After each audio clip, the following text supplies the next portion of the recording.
Baruchim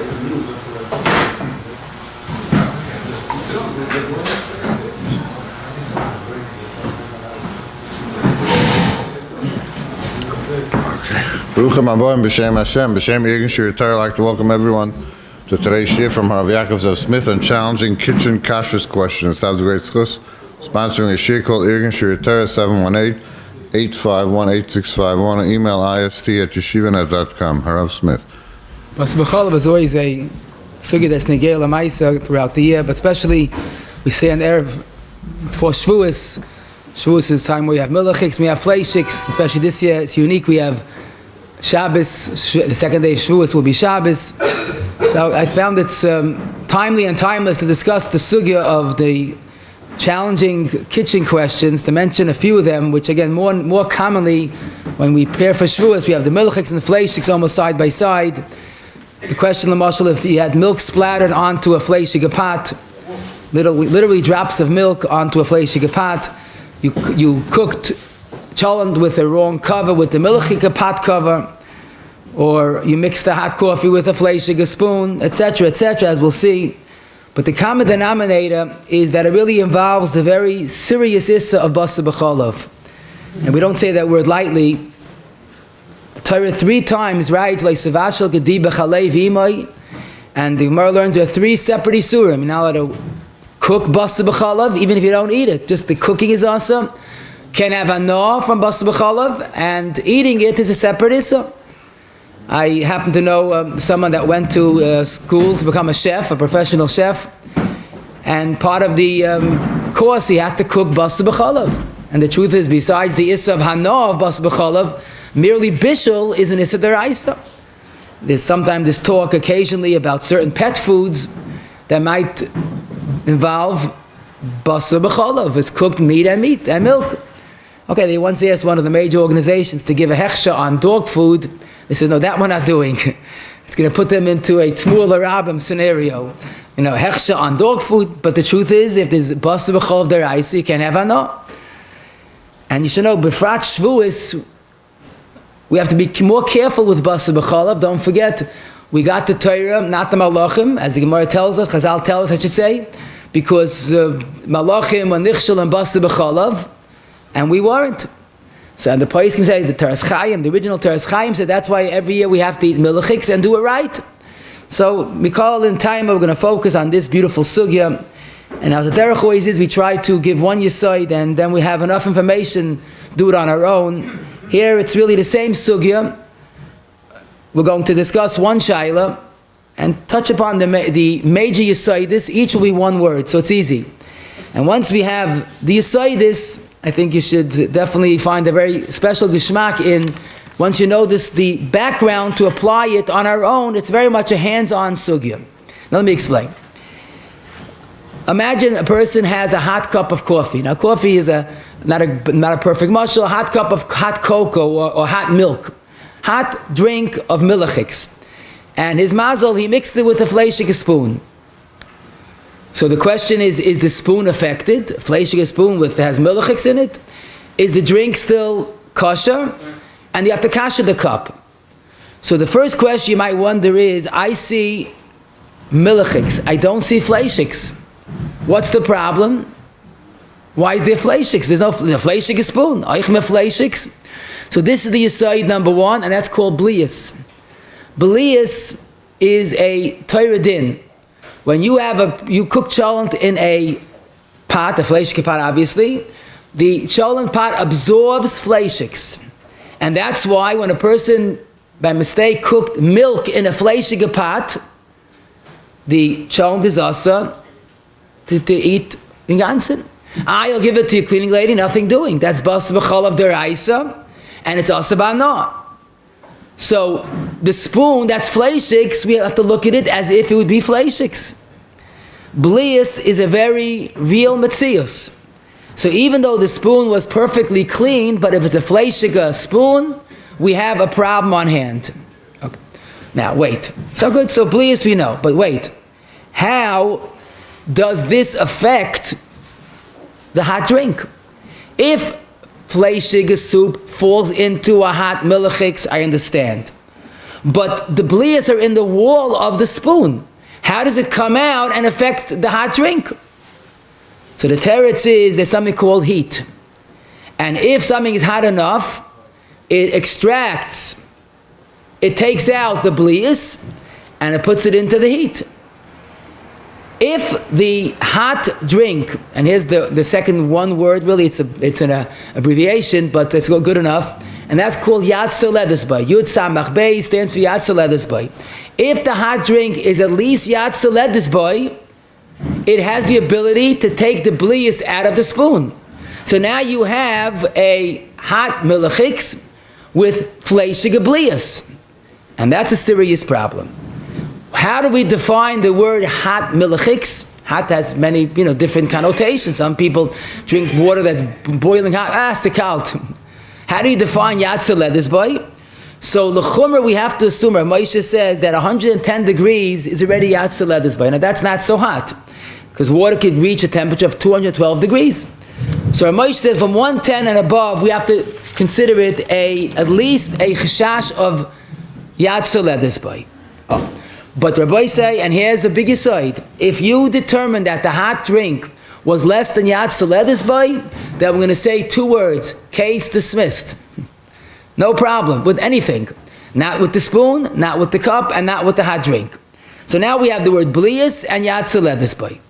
But there's another factor that impacts our sugi, also a one-word Rashatevis.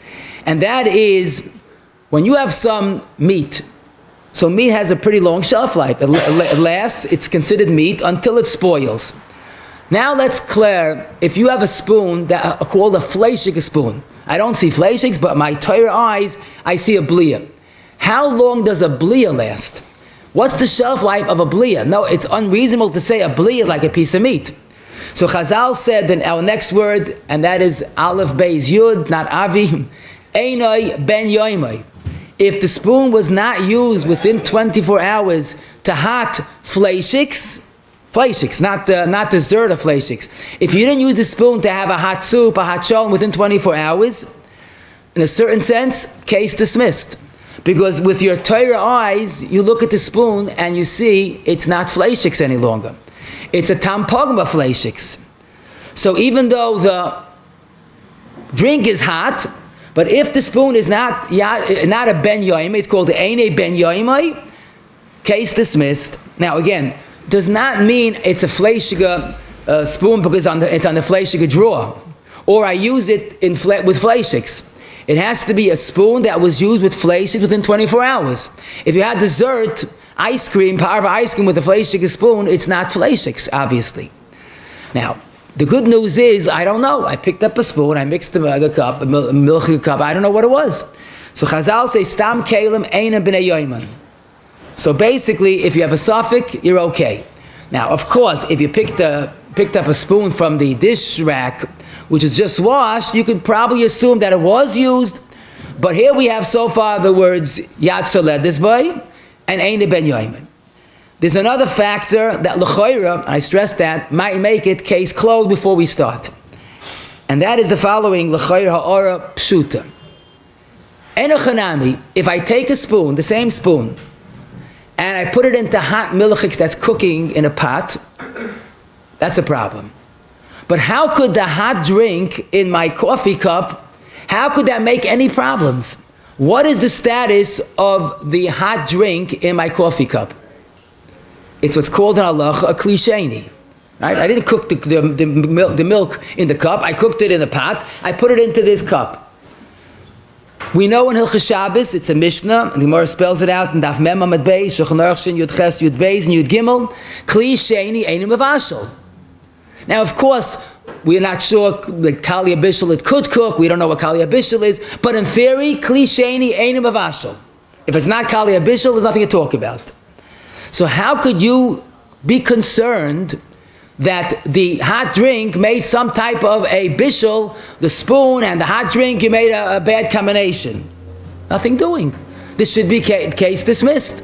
If the coffee cup or the hot cocoa is klisheni, which it almost always is, so it can't affect any bishul. And the emes is, that's the shita of many Rishonim. Mikidin, the Machaba in Shin in Kuf Hey, Siv Beis, and the Ramah and Siv Gimel, the Ramah and Tzadik Beis Zayin, and to quote Aruch HaShulchan, the Shita of Roiv Poiskim, that if the cup of hot drink is a klisheni, it's basically a case dismissed l'chayr. But the only taina is a very reasonable one, and that is, you're right, klisheni cannot cook. So it's not going to cook the fleishig a spoon. But if it's hot enough, and don't forget, it's way above, it's above yatsa lettuce, otherwise we case dismissed earlier. So if it's still hot, heat could be maflit, could expel the blias, the fleishig blias in the spoon. So now what do you have now? Taruvais. Taruvais is pretty bad itself. It's not cooked basa b'chalav, but you have milchigs in the cup, fleishig blias that the heat extracted, that was maflit. So just like if you mix cold milk and cold cholent, about you can't eat it. It might not be bishul bascha of the rice, it wasn't cooked, but it's taruvais of basa b'chalav. So Tainet the Rashba and the Tur and Simon Samaches and Kufay quotes this, that even if it's klisheni, it can't cook, but it's maflit umavliya. And therefore, it should be asa at least kedei klifa. Because at least the outer part of it has this mixture, taruvais, lav dafka bishul. The Yamshel Shloim and Chulent Ches Ayin Aleph and the Taz and Kuf Heidala quotes it. He says it's mavliya b'kulay, not just klipa. So we have three shitas, Rabbi say, and this is extremely negeya for our sugya. If you have a klisheni, and typically a bowl of hot farina, milchig farina, a bowl of hot coffee, a cup of hot coffee, hot cocoa, is already klisheni. It can't cook. That's pashut. But either according to the Shulchan Aruch and Ramah and the way the Aruch Shulchan is ikar din, there's no problem. Case dismissed. In other words, the next word that makes a big impact is chaf shin, which is klisheni. It joins the club. Yatsa leathers boy and Eine Ben Yoimei, and now we have klisheni. If that's the case, then we have again a case dismissed. The problem is the beauty of the sugi is that the Shulchan Aruch does mention the shita of the Rashba.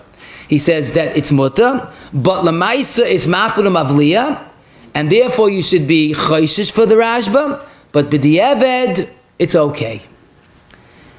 I cannot say it's a perfect heta, because first of all, the Shulchan Aruch and the Ramah quote the Rashba lechatchila. In other words, as we'll soon see, like the Shulchan Aruch, the coffee should be perfectly mutter.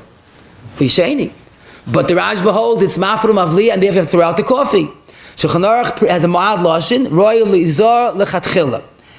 The Taz on the page is machmir b'di'eved even, like the Rashba. The Noid Bihud in Dagam Revav on the Taz says beferish it's awesome. Soon see the details. But this is something that it's hard for me to be machriya, because Lamaisa, the Pri Chodosh in Samaches Yud Ches and the Chsam Soif in the Tshuv Yardei Tzadik Vav says we're not only a machmir by a klisheni that's hot, even a klishlishi, because now it's not important bishul. What's important is heat, blias, and that's a problem. So return to how a hot drink. Let's be very clear. If indeed, first you have to ask the question: is a spoon a ben yoimai? It's not a ben yoimai, case is smith, but it's a ben yoimai yatzaledes. The year of haktatzar is the chayr. So the halacha would be midin shulchan aruch. It's mutter, but l'chatchila don't drink it. If there's a tzorich, and tzorich does not mean the person's dying. Let's say there's no other cup of coffee and he's not going to be able to daven without his cup of coffee. I would say it's mutter. Rav Osner and Chelik Vav, Simon Nun Vav, Sivkot and Gimel says the minig is taket to be machmir, like the Taz and Dagam Revava. But he says, but if you have a makam tzorich, it doesn't have to be a hefsid meruba or shar tzorich makilin b'di'eved. Only Pesach that we're machmir. Fine. What's the status of the spoon? Again, I have a hot drink, milchig drink in a klisheni. So the drink is chatchila, we shouldn't drink it. What's the status of the spoon? Same thing. Lalach, it's mutter, it's kedai to kasher it. If let's say it's not a kasherable metzius, let's say you can't kasher this type of spoon, the halacha will be mekel, because me'ikir din we go with the Shulchan Aruch. The most pashut chiddush, which is not a chiddush at all, is that the cup remains unaffected. Why? Manushach, the cup you have a problem with. The cup is okay. That's very pashut. How is the cup become affected? In the worst scenario, from where? The milk is milchigs and the cup is milchigs. So you have to assume that the milchig drink became affected and that bounced into the kelim. That's a double motion. And that the Dogam Revava says is mutter. Even the Dogam Revava who's machmir says mutter. What I found beautiful, looking Dogam Revava inside, he says, let's say the story happened with a cholent, meat and roitiv. You put a milchig spoon, same story, but just fakert. Milchig spoon, ben yoime into a cholent with juice, with sauce and meat. So he says the sauce is atz and the meat is mutter. Because first it went into the sauce. How is it going to bounce into the meat? That's a double motion that this cliche doesn't have the ability to do. So again, the more you learn, the more you makel if you know, if you learn it properly. But basically, this is the concept of a cliche. So we have three one words or Shetavus words that are very effective. First of all, Yatzoledis boy. Then we also had the Eina ben Yoimei, and now we have Klisheni. And we'll soon see how much miles we'll get from this concept. Now I'll ask you another question. Let's say you have a hot bowl of soup, Kli Rishon al Gabi Eish. And let's say no one's looking, lazy, whatever it is, you pour it straight into your soup bowl to have a little hot soup. But you didn't realize that it was a milchig bowl. So you have hot soup poured into a milchig bowl. So let's first ask our questions. Is this the soup hot? Certainly. Yatzaleta, certainly. Okay. This is Kli Rishon, the pot's Kli Rishon. The milchig bowl, you happen to know, you used it this morning for hot farina, milchig farina. So the chayra, you have hak tetzaris.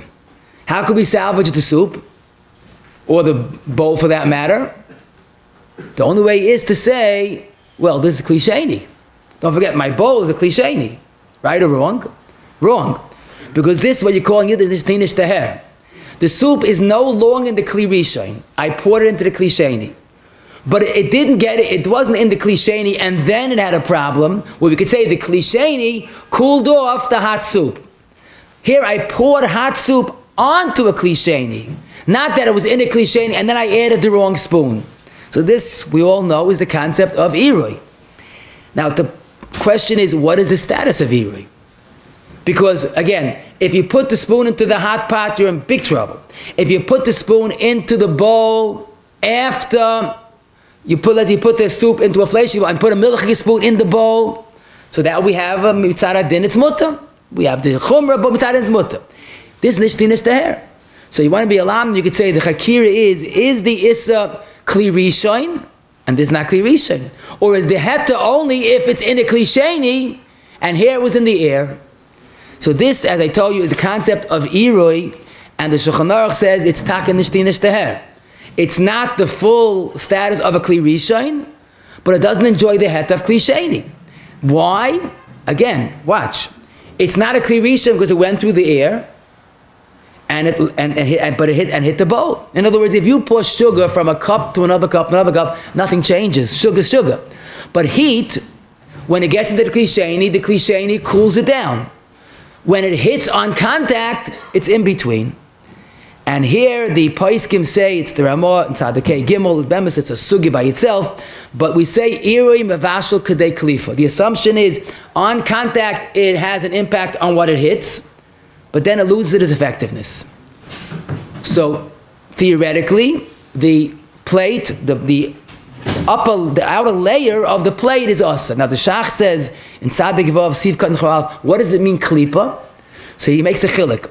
Greda means you scrape off even the thinnest little layer, but that's not enough. Klipa means you have to be able to peel one layer entirely. In other words, you could grate potatoes, tiny little pieces. But if you want to make the peel, it should be one piece from beginning to the end. You're going to have to leave a little more density, otherwise it's going to stop in the middle.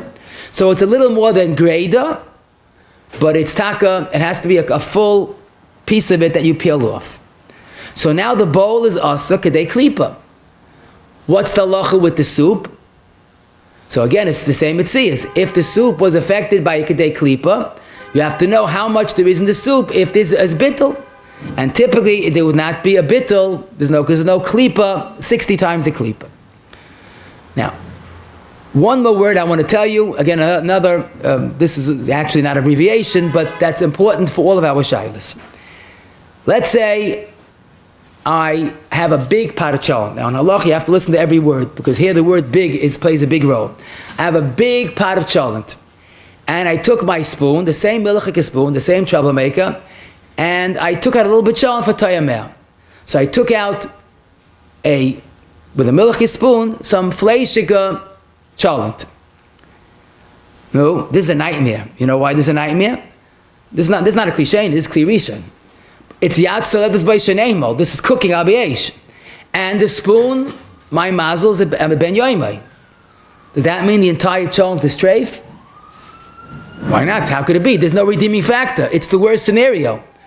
But then again, and let's say the entire spoon would be a piece of cheese. Let's say you put a cup of milk, a cup of milk fell into a boiling big cholent. If there's shishim, it's mutter. So even if the spoon we look at as kulai milchigs, because it's ben yoimei, and let's say the whole spoon would be a milchigs, but in a big pot we could assume there's shishim. And that's why the question you have to ask when nothing else seems to work is there shishim? If we have to assume l'chumra, that's what the poskim say, that the spoon is looked at like one stick milchig, because we don't know how much bleeds there is. But if you have a big pot, you make a cheshbon, there's 60 times that spoon. So in the worst scenario, when it's a ben yoimai, kli rishon, and everything is bad, if it's a shishim, bittul b'shishim is okay. So we're going to review the words I'm going to apply this lemais. First of all, bleas we know is the problem. Eini ben yoimai, you have to always ask. Yatsuledis by, kli sheni, irui, and now the word shishim. So now let's go lemais. Our question of the hot drink. So first of all, if someone asks you this, you have to ask him, tell me more information. Is the drink yatsuledis by? Is an eini ben yoimai spoon? Then it's case closed. If lemaisa it's a ben yoimai and it's the yatsuledis by, so as we said, it's kedai to kasha the spoon. The coffee, if you could live without it, live without it. The Shulchan Aruch says, but if there's no other choice, the coffee would be considered mutter like most poskim. If you poured it from the soup into a bowl, the wrong bowl that is, so that would be a problem, because typically the soup is yatsuledis boy, and this is irui. So that's you have to kasha kedei klifa. If you use a ladle, you took a fleishig ladle, took out a ladle of soup from the kli rishon and poured it and put that into your milchig bowl. So again, ben yoimei, yes. Hot, yes. Shishim, no. So the shaila is, if a ladle becomes like a kli sheni, and now it's kli shlishi. So this is a big sugi, which of course not for now, maybe we'll talk about it in the future. But the poskim say it's reasonable to say that if you kept it in the kli rishon, it became like the kli rishon. So the bowl would be the same kli sheni, and the halacha is the same, like in the previous case, kli sheni. That if it comes from the kli rishon onto the milchig bowl, that's irui, and irui is mavashal kedei klifa. Now let me ask you another question. A person, let's say, taka before Shavuos, this might happen. He's cooking hot milchigs and cooking hot fleishigs. Somehow the two pots, steaming hot pots, touched one another. So you have a hot pot of fleishigs, hot pot of milchigs that touch one another. So here it's hot and it's kli rishon and it sounds terrible, but this we could say ikachas min haseifa, because how does the milchigs go to the fleishigs or vice versa? The klal, the Ramah says in Tzadik Beis Ches that shtei kedera is noigai zu bezu, dein oisrin zu ezu b'negia, because it's not just touching, it's not a muktzah issue. Somehow we have to have fleishigs going into milchigs or vice versa. Now that happens when you put a fleishig spoon into a hot coffee, because the blias come from the spoon into the hot coffee. But two pots that touch and there's no liquid medium, there's no connection. So this is the concept of shtei kederais noigois, and as long as the sides of the pots, the walls of the pots are dry, it's no problem. Now, of course, the Paiskim quote from the Kadmoinim, the Teres Chatas, you shouldn't do that because maybe there's a splatter, maybe it's going to, there is some moisture on the side, and of course we're careful, but mi'ikad din, shtei kederais noiga zu azu, so you use that, is mutter, certainly b'di'evet. Only chatchili you shouldn't do it because you might have a problem. Now the next sugya is a beautiful sugya, enjoy it much as I did, I hope, because it's really a sugya that you see the shenkai of halacha, how focused halacha is. And that's the sugya of tipas cholav, or in English, a splatter. Let me give you an example. Before Shabbos, someone wanted to have a taimel of the cholent, so he took a fleishig, a spoon, and he so far so good, and he took out a little bit of cholent, and as he was moving the tayameha, some of the cholent spilled onto a milchig pot. So he has mamoshes of fleishigs on a pot cover, side of the pot, whatever it is. Someone's frying meat and sizzling oil jumps out and hits the milchig pot. Very common. Someone told me a true story, his wife shook the baby bottle, that was a milchig baby bottle, and forgot that there's a hole in the edge, and there was milk all over the place. On a Friday, Erev Shabbos, it's wonderful for Shalom Bayis to have that shaila. There's milk droplets here and there. Cholent pot has milk droplets. V'magate, v'magate, and v'mashtate, there's milk droplets. Okay. Someone poured hot soup, fleishig, into the fleishig sink, but some of it splattered and hit a milchig pot. So the question is the food affected? Is the pot affected? Both or none? So rather there's a kachim sugya, but let's just freeze the moment and just look again. You have a pot of fleishig l'mashal, okay? Hot cholent. On the fire, all fire is not negeya. It's a fleishig. And you have a drop of milk sitting on the side of the wall. So the only good news, the only simple psak would be that if the milk was hot, let's say they warmed the milk, and it hit a cold cholent pot. Again, that's the opposite I said till now. You have a cold cholent pot, cold chicken soup, cold chicken, whatever it is, but a hot milchig drop hit the cold fleishig pot. How would you decide that shaila? Why? Why shishim? Because you're worried about irui, right? So in other words, even though this is only iri klirisha, in the worst scenario, the hot milk came from a klirisha, but it hit a different pot. So here, l'chayra, you need shishim because it's irui. But based on a prima godim in Tzadik Beis Chavav, the Paiskim assume irui is a chiddush. But a little bit, a drop of milk going through the air and hitting a pot, by the time it gets to the pot, we cannot assume it's hot enough to make a bliya. So a hot milchig l'mashal that hits a cold pot, droplets of it, as opposed to mamoshes of it, we assume nothing happened. So you were right. Had the drop fell into the pot, we have to come on to shishim. But this is an exceptional case that the iri is too ineffective to make a trouble. Okay. But more often, it's just the opposite.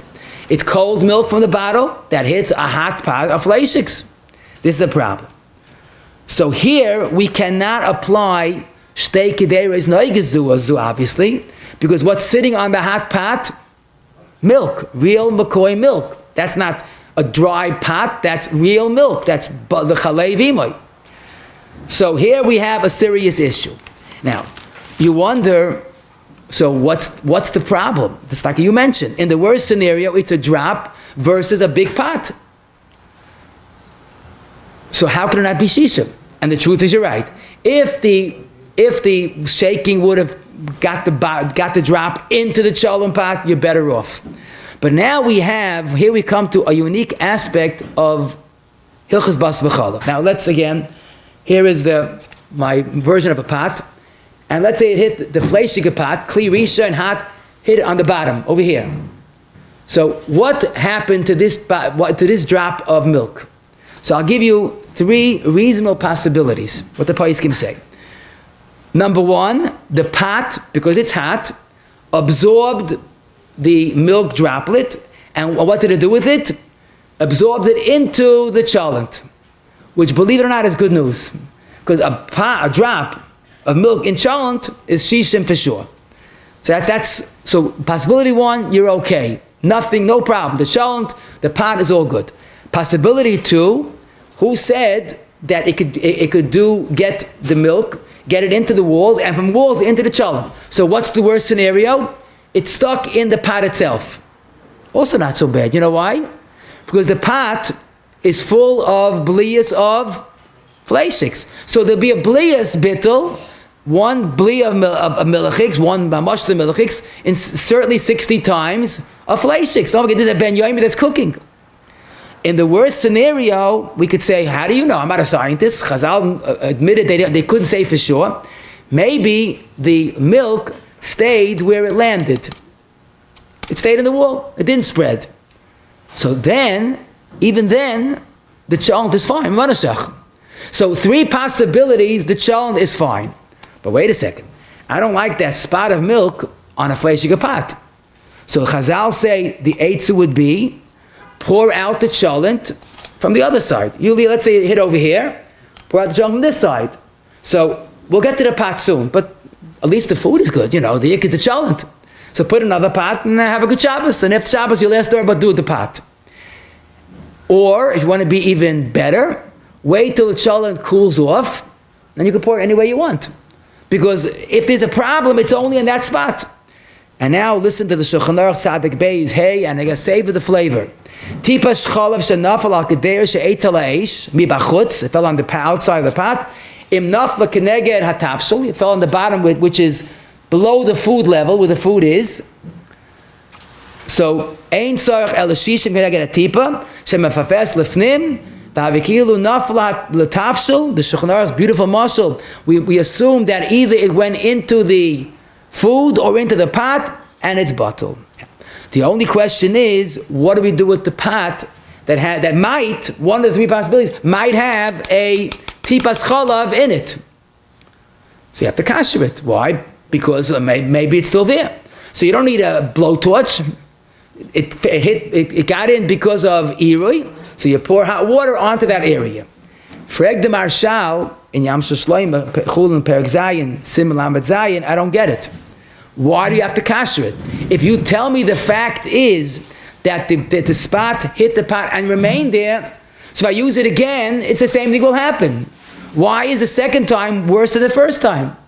So he takes the chiddush of an approach that the food is perfect and the pot doesn't need hechstring. And the Taz and Sivkot and Yuzayin, the Chazanish Yuzayin Vav, agreed to the Yam Shloima. Now, Avad Ramah doesn't hold like that. The Pri Megadim in Mishpat Zav Yuzayin doesn't hold like that. The Shach also not. But even the Marshal says the Chatchila, we should kasher it.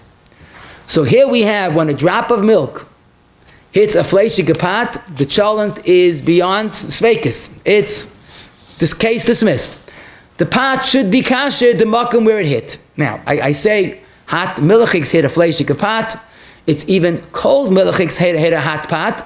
And fashteitza huadin, if you have hot milchigs and a fleishig spot hit that, huadin the same case. But the next case is absolutely delightful. And that is, let's say you weren't so lucky.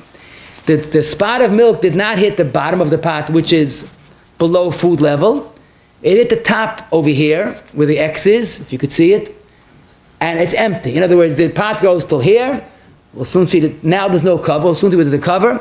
It hit a pot, keneged makam harekan, the place where it's empty. So unlike the previous case, that it went into the food, here it does not go anywhere. So how do we assess the situation? Let's just say it's spread in the pot, right? Empty pot. The top is empty, right? But here's a problem, because maybe it's spread up to 59 times of its volume. The spot is this big, the milk's this big. It's spread 59 times and stopped there. So now an area of shishim of the spot is basa b'cholav. Why is it basa b'cholav? It didn't spread enough to make shishim. So the poskim say, believe it or not, hold on till you get ready for this one. If it hit the place makam hareikan, you have to have 3,600 times the spot. Why? Because the spot hit the wall. It spread up to 60, but not 60. So now it's no shishim. So now that area of the pot is asa. So in order to kasher, you have to have shishim of that area. Actually, it's 3,660, because if you add the drop to almost 60, it's even more than that. But I'm just using a moderate estimate, 3,600.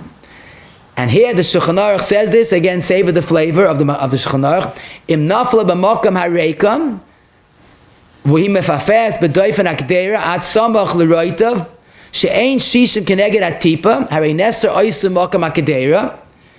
And there's a problem. And you look at the poskim say you have to have shishim keneged the makam. And here we're going to have a problem with the food.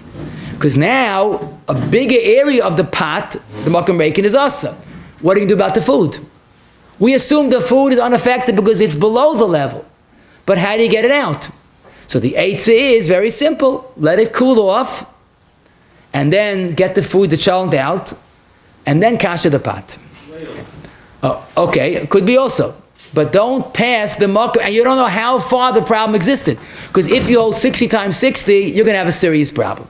Now, but here we come to a very unusual turn of events. I can't explain it, but the Mechaba in Tzadik Beis Vav, after he says that the oichel is mutter without a doubt, he quotes a Issa Veheta, Lamed Aleph Beis, Nogo oilam lesa tafshel. In this case, where the spot hit the upper part of the pot, not only is the pot asa, but the velt is machma not to use the cholent. Wow, what happened? That wasn't the possibility. He says, you know why? Because maybe when it's cooking, you didn't realize the food went upper, more than where it is. It passed the line. It went into the suffix, the area that's a maybe asa. It's like a suffix, but it went into the area that's asa, and the cholent became asa. And enough cholent went up, and it came down, and therefore you have isser mixing with heta. Very interesting thing. Because we have to be schoish that the upper area 3,600 times the spot is asa, and the food went up and down. Now this is interesting because in halacha it's okay. The Shulchan Aruch quotes an Issa V'heta that's the minig oilam. It's the velt's minig, a self-imposed chumrah. Now the Shach in Sivkot Chavdalit quotes the Chumas Hadeshen. He was the Gadol Achroinim, Gadol Ador, and he knew all Minhagim, and he said this minig is not a real minig. He doubts the authenticity of the minig. The Marshal also says we don't have to be chayshish for this minig. The Goyin, the Prichados Sivkot Chavdalit, the Chachmas Adam, Mem Hey Dalit, Mem Hey Hey, all say that this minig is not a based minig and that you don't have to keep it. The Shulchan Aruch does add in Tzadik Beis Zayin, after he quotes the minig, but b'shas atchak you could be making with the food. Why? Because even the Shulchan Aruch acknowledges only a chumrah. So here we have a point to mention. If the spot hit the makam hareikon, mi'ikir din it's mutter. The food is mutter. The pots of haktatsaris, the food is mutter. But there's a minig not to use the food. If someone wants to use the food, Amekel Yashami Liswach, you talk about Chumas Hadeshen, Shach, and many other poskim. What happens often, especially if it lets you taking a spoon of cholent right out of the pot, and it hits the hot pot of milchig, it hits the pot cover. So now you have a spot of fleishig on a milchig pot cover. That's cooking. So what's the status of the pot cover? We have two categories. Makam achila, makam hareikon, and now the cover on the top. So the cover on top is on top of makam hareikon. It's certainly makam hareikon, correct? Not correct. So here the Ramah says, Tzadik Beis Zayin, that since the pot is cooking, so that's considered the makam achila goes all the way up to the pot cover. So that's a good news as far as our shayla. So it's like, it's all makam achila. So either it goes back into the food and it's but like you said, shishim, or minimally it stays there. Now, of course, you're supposed to wipe it off immediately if you see it, but if lamaisa it was boiling, that's a tzad to be makel. Sometimes a spot of milchig or milk doesn't hit the pot or pot cover, it hits the handle of the pot. So lamaisa, today's handles more often than I'm not saying all, are really two pieces that are screwed together. Two different kelim come out. Varaya, the pot is boiling hot, don't touch the pot. But the handle is cool. Why? Because it was made in a way that the heat doesn't travel. So Taka, the earlier poskim say that if it's two pieces that were put together, screwed together, then you could assume haylechudei, and the handle has one shaila, but the pot remains unaffected. Chachmasadim and Meheidalid, the Takachuva Kufiralv and Takachudas today, they perfected it a way that you can have a pot that's steaming hot, but the handle is a separate K that's screwed together. If Lamaisa, you notice that the spot hit the Makam Reikin, which is problems, but you immediately wiped it off, so the Chamudid Anil is Makel because it didn't have time to make a problem. But the Paiskim reject this because it's not logical, because as soon as it hit, on contact, it made a problem. You didn't catch it before it got there. So how could you say, I took it off before it made trouble? It made trouble on contact. Now, some Paiskim are Makel as a sniff with other tzdadim, but wiping it off right away is advisable, but doesn't really remedy the problem. What happens quite often, especially in a busy kitchen, that you have a little splatter of fleishigs that hits the parve urn. Urn is typically parve. Or a kettle, a chaynik, like you call it, a new type of shaila. It's not milk on a fleishig, a cholent, it's a drop of fleishigs, let's say, or milchig for that matter, on a urn or tea kettle, which of course is parve. So we're tempted to say, if it's a makam reikan, we have a problem. But think about that, doesn't seem to make sense. Because here, it's not basu b'cholav. In the worst scenario, what happened? Let's assume for the worst. What happened? A spot of fleishig went into the hot water. So what's wrong? It's batul. But even if it's not batul, it's not treif. There's no chaticha nas nevela. In the worst scenario, fleishig went into hot water. Is was? It's batul. So there's no basu b'cholav. When a spot of fleishig hits a hot milchig pot, it makes basu b'cholav on contact. That's a bad combination. Hot fleishigs spot hits a milchig pot, it combines basu b'cholav. Here it combines fleishigs with parve. So believe it or not, the Paiskim say we could assume in the worst scenario that the shishim, so not only the urn remains parve, but even the water can be used as it was always as parve water. Now the emes, there are some hot pots, they call them hot pots, not with a pump, but really the chachma of that is that there's a thermos inside that keeps the water hot, and there's a keli on the outside. That's much less of a shayla, because the spot that hits that doesn't get near the keli of water. It's like an insulation. So it's like a keli b'soy keli. It's like two kederas noigos, and that's much, much less of a shayla whatsoever.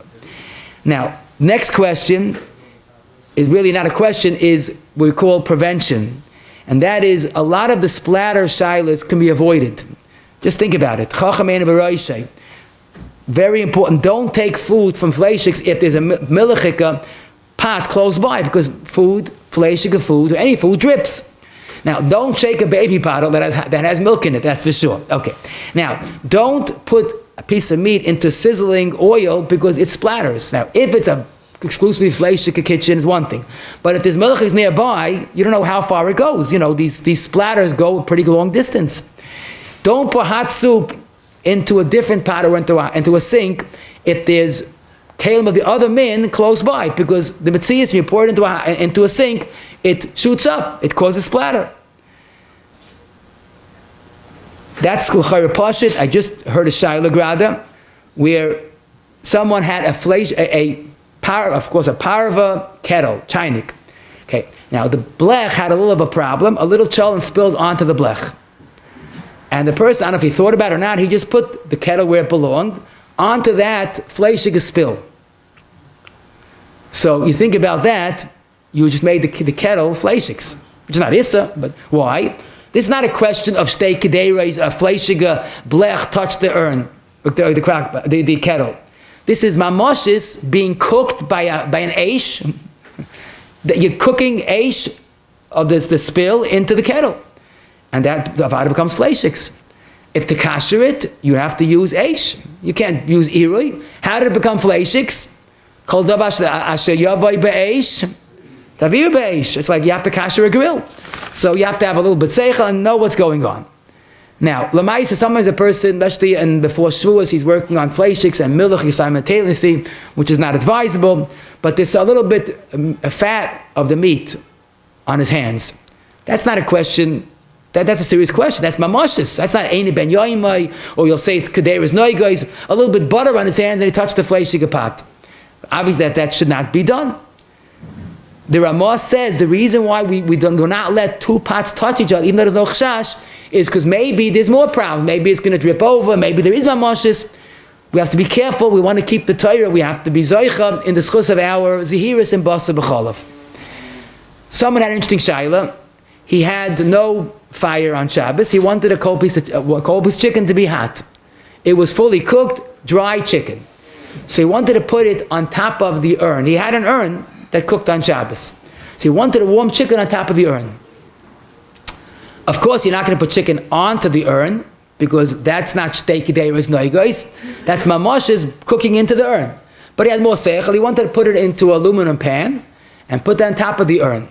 So they asked Rav Oz, and I saw this in the Orcha Shabbos, Chelik Aleph, on the Tov Kuf Tezayin, the Mechaber asked Rav Oz, the Shaila, could I do the lachatchila? Or maybe, he said, maybe it's like shtei k'deiros noiga zu azu, that we're not making lachatchila, so you shouldn't do it. Beautiful ainfa.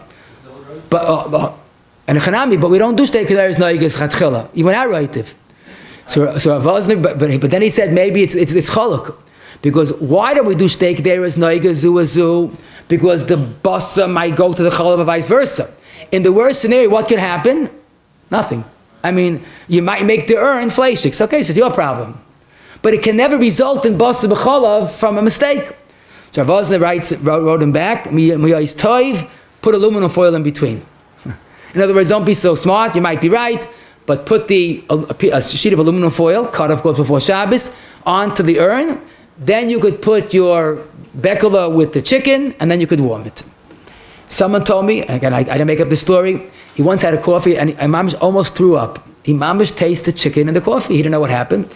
It seems one of his children, don't ask me why, wanted hot chicken, and put the piece of chicken onto the kettle.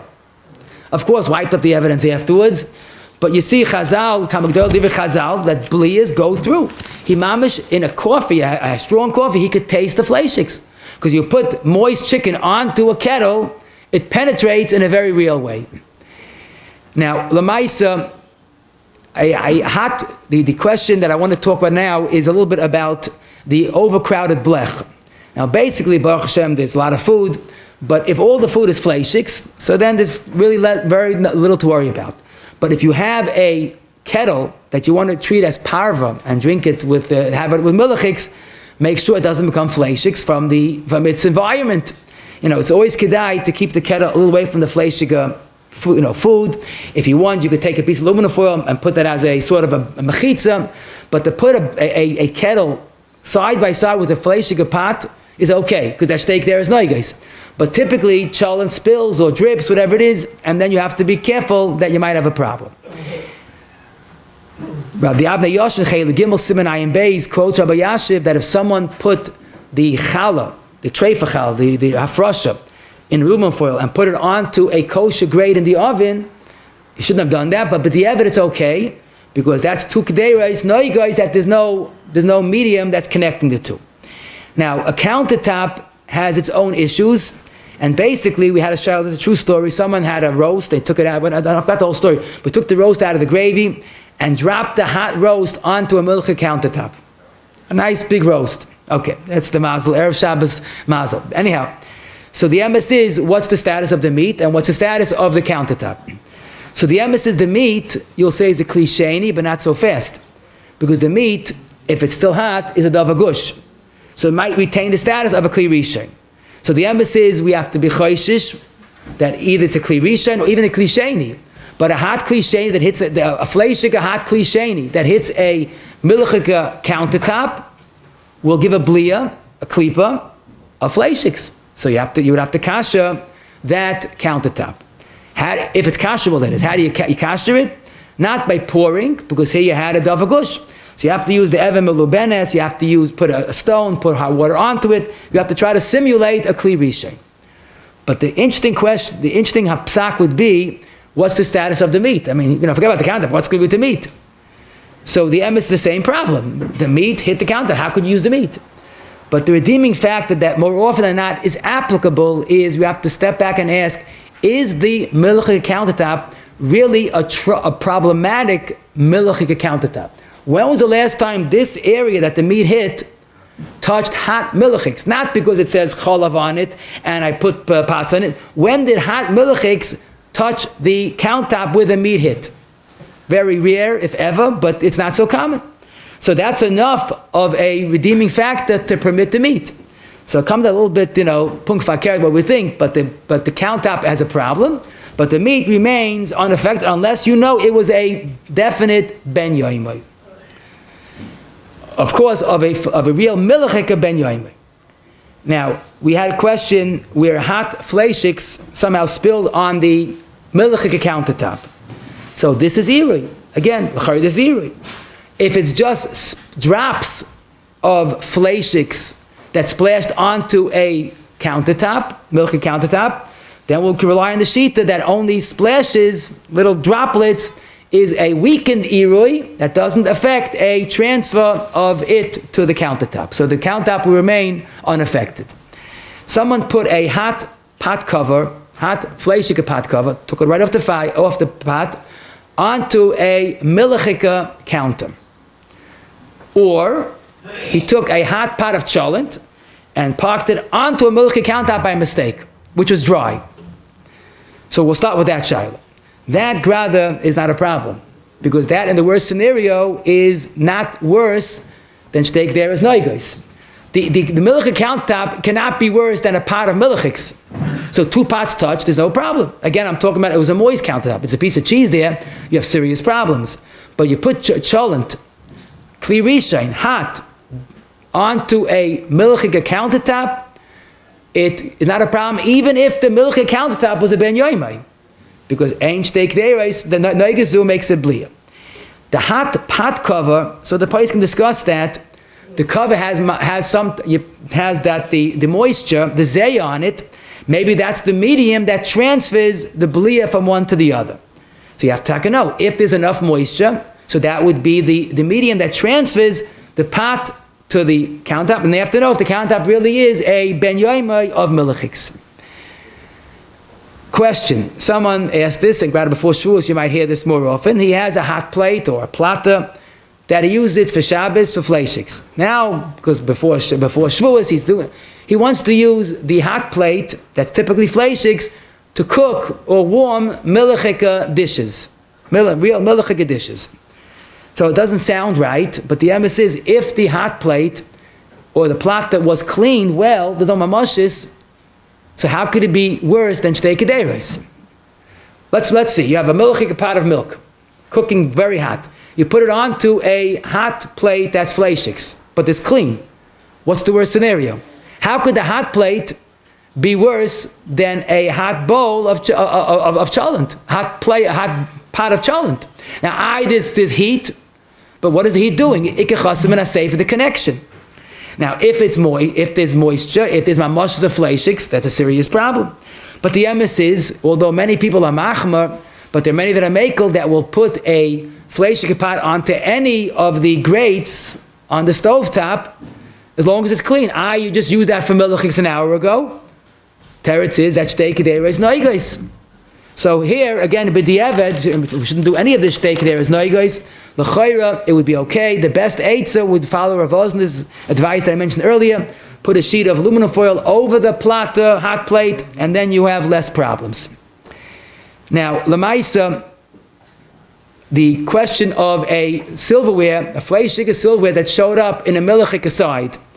So that's really part of a different shape, but I want to make for one point that basically if you washed in the sink with your hands, the old-fashioned way, fleishig dishes, and there was one milchig dish or a cutlery, there's enough sun to say that it's mutter. Because first of all and foremost, you don't wash with yatzaledis by. You don't burn your hands when you washed. So it's not yatzaledis by. It could be you use some detergent that makes it pogum. So from many different angles, the pais can say if you washed a fleishig fork with milchig cutlery, but the evidence it's okay.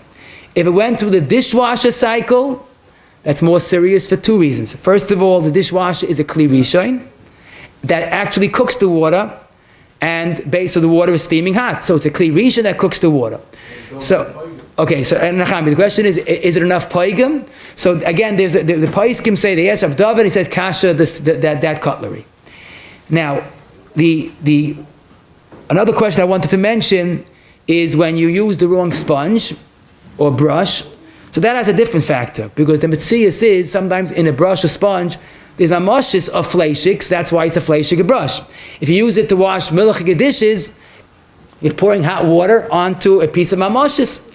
So you have to have a little imagination to know what exactly went on. But if there's a reason to be concerned that there's mamoshes in the fleishig sponge, ask a shelas chacham, there might be other something to be makel. My last question I wanted to mention, because it's negeya in many different forms, and it's really important to mention. And that is, you see in a shul, Baruch Hashem, shuls are generous, they give hot drinks, and sometimes a person comes along with a hot cup of coffee, he doesn't have enough water. I'm talking about during the week, forget about Shabbos, during the week. No bishul issues. So he puts on the spout and lets some hot water run from the urn into his hot cup of coffee or hot cocoa, or if he has a fleishig soup, he puts hot water. Bekitza, he's not doing what is prescribed. That's putting hot water into a parve cup. He's putting hot water from the urn into either milchig or fleishig, a hot food. Now, many people object, and he says, what's the problem? So the emphasis is there could be two serious problems. First of all, if the cocoa or coffee, whatever, is taka hot, and it's producing a zeya. Zeya is not just harmless smell, reichalav milsa. Zeya is the essence. Zeya is as milchig as milk is, and as fleishig is. We spoke about this in the past. So the zeya from the hot cocoa goes up onto the spout. And even if it's not hot, but you're depositing a milchig mamoshes onto the spout. Then there's another problem, which is a Hilchos Shabbos question as well, and that is, forget about the zeya. Let's say you wait for the zeya to dissipate, but then again, there's a connection, there's a nitzik that's mechaba. Maybe the hot water stream that's going, goes into milchigs, it sends the milchig bli tam upward and makes it fleishigs, and that's a big sugya. But I can tell you one thing, Rabbi Yashiv Paskin, if let's say you have a cholent issue, the cholent is drying and it needs water quick. So you have to add water. How do you get the water from the urn or kettle into the cholent? So people say, what's the problem? You lift up the cover and pour the hot kettle with parve water into the cholent. No bishul, both agabi eish. The problem is he's chayshish for this nitzuk. And the urn will become, the crockpot or urn will become fleishigs. So he says, better put it into a cup, klisheni, rely on the sheet that it's still hot enough you can put it into the cholent. Now, I'm not saying all agree, but it's a real problem like some of nitzuk being a connecting force. So whether you have the zeya, which might make problems, again, I'm not saying it's terribly serious problems, but it's typically the zeya might be cooled off, but the zeya or nitzuk. So what I think I should say is, at your own home, you could do what you want. You could say, I know the halacha is amachayish v'nitzuk because these sheetas are mekel, and the zeya is not so hot, and bottle, fine. But if you're a makam tziburi, I always say it's not enough that you're not wrong. You have to be right. If the olam objects, tracht von jenem. Very simple eitzah. Put some hot water into a cup and then add it. Now, if you tell me the minig olam in this place, everybody does it, so you go basaroiv, so I'll leave that to you to decide. But if it's something that the people object, so then you have to know there might be possible reasons. I couldn't talk to you.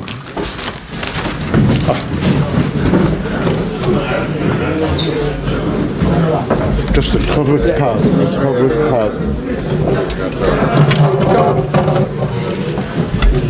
Shame, irgendwie would like to be a character Smith for today's share. As Hashem after the Kaddish, or Smith will say Sikkim. To have the great Swiss sponsoring a share called Irgendshire Terror 718-851-8651, or email ist@yeshivanet.com. Chananya ben Akash Marosa Gadish Baruch Lezakis as Israel. Fikir Hebron Terror Mitzvah Shnema Adonai Chofes Aman Sidka Yagdol Terror V'Yader.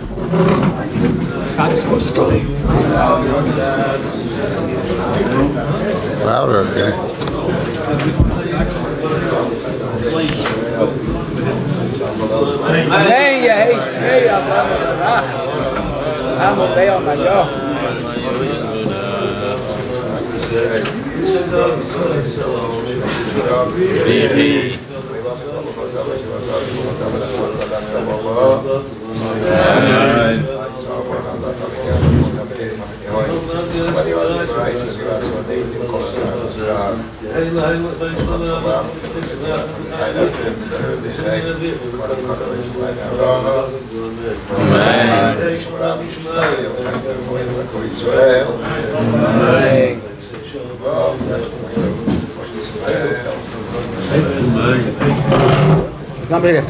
Good.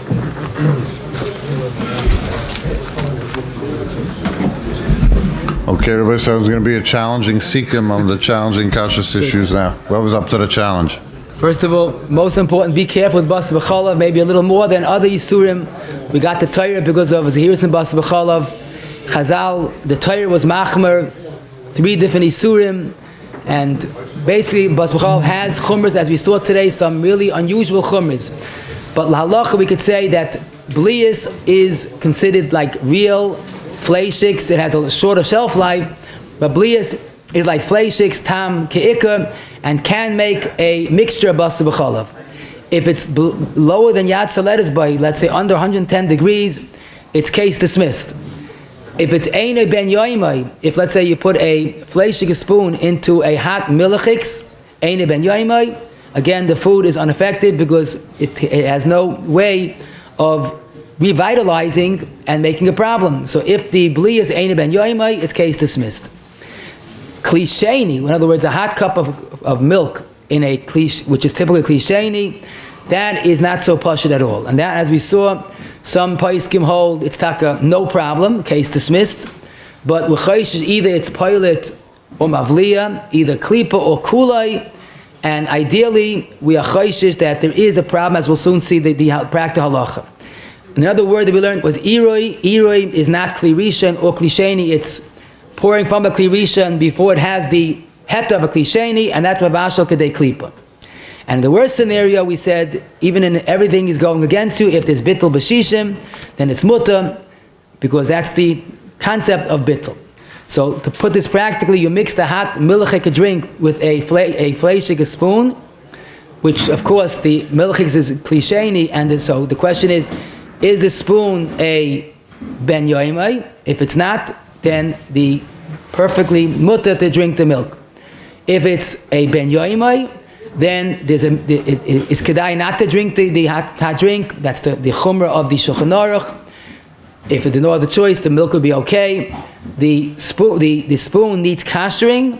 The cup remains unaffected in the worst scenario. From a pot into a bowl, so that's irui, and that's mevashal kedei klipa. If you use a ladle, it's a suffix if it's like irui or like a klisheni. Hot pots touch each other. If there's no moisture, there's no connecting factor, is okay. It shouldn't be done, but there's no chashash. Tipas chalav that hits the makam achila, we could assume that lamaisa, the food is definitely mutter. The pot should be kashered, and it's so important to avoid the splatter in so many forms. If it hit the makam reikon, then there's a minute not to use the food and kasher the pot. If it hit the pot cover, so we assume that it's like makam achila. I forgot to mention, not only the pot is considered makam achila, but even the walls, if it got hot enough, if it gave vapor to the whole pot's considered makam achila. If it hit the handle, typically it's not a problem.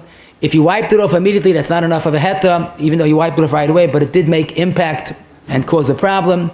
Splatter on an urn or a kettle is not a real problem, but it questions if it becomes fleishig or not, but the urn and the water can be used. Befrat, if you have an urn that has a thermos and it has an outer keli, so it's like shtei kederes noigos, then zicha no shaila.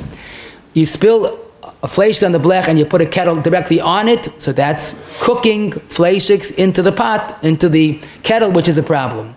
When you when you want to warm a piece of dry chicken, put it into a pan and aluminum foil and then put it onto the urn, and that's a chatchila. When bichlal on the blech, keep the kettle separate so it shouldn't become fleishigs.